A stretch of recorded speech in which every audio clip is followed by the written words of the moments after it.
This is where you check your oil at before you take in your unit and start it up. Make sure the switch is off. There's the oil line there. If it's a quart or too low, leave it alone. That's a safe mode. If it goes down below 2 quarts, add a quart to it. It uses the same oil as you do it in the tractor. You're only adding a quart or 2. Put it there.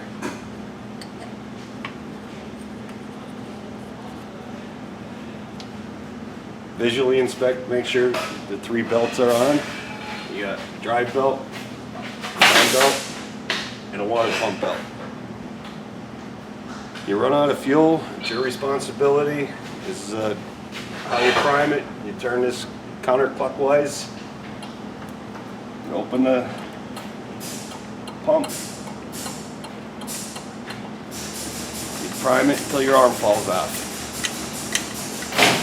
Now we can switch on while you're doing that. Dan, hold it up. Once you're done priming, screw this back down. Make sure it's tight.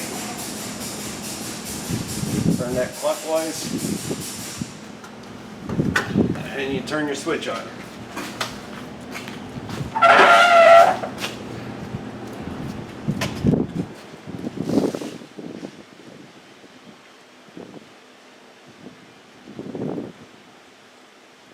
Micro is going to go through a self-test on its own.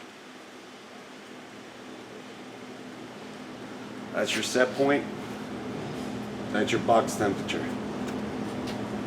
There's IntelliSet on this. First thing you do is hit select. It says to view IntelliSet. You scroll down with the arrow key. You got produce. You got turn IntelliSet off, or you got frozen. If you're all in produce, put it on produce, hit the equal key. Wait for it to say OK.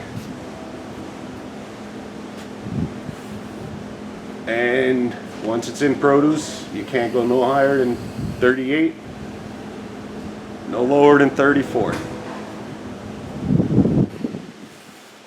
Same thing with the frozen mode. You put it in frozen mode, it only go from 0 to -10. That's it. You need to haul at 33. That's when you go into the select, view IntelliSet. You can turn the IntelliSet off, and you go to -22 to 89.9.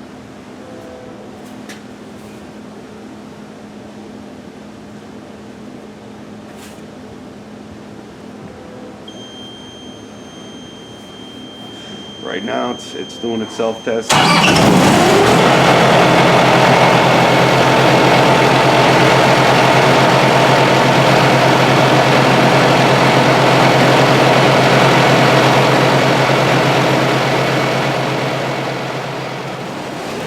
Once it's set at 36 degrees, you're hauling produce.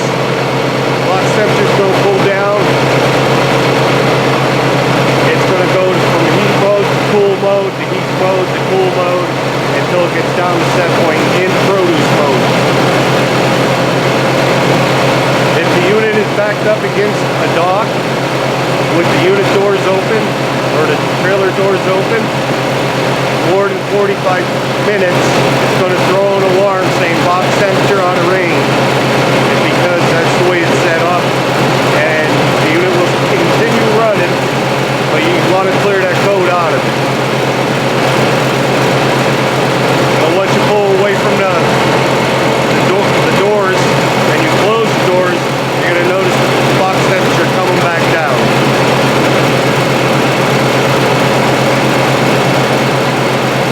And now you have your cool light running, your unit's running in cool mode, and you can see the numbers coming down at your box temperature.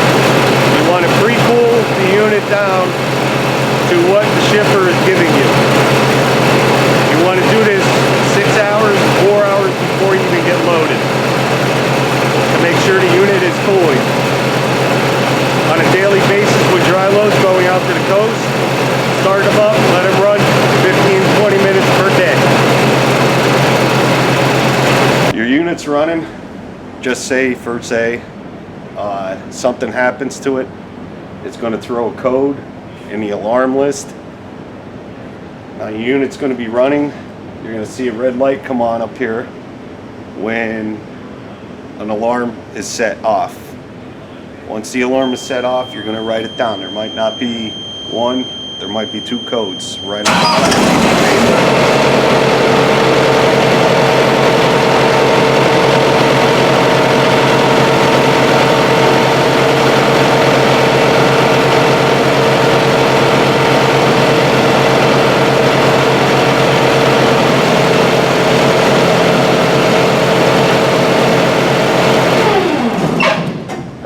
You got an alarm set off. It says see alarm shutdown list.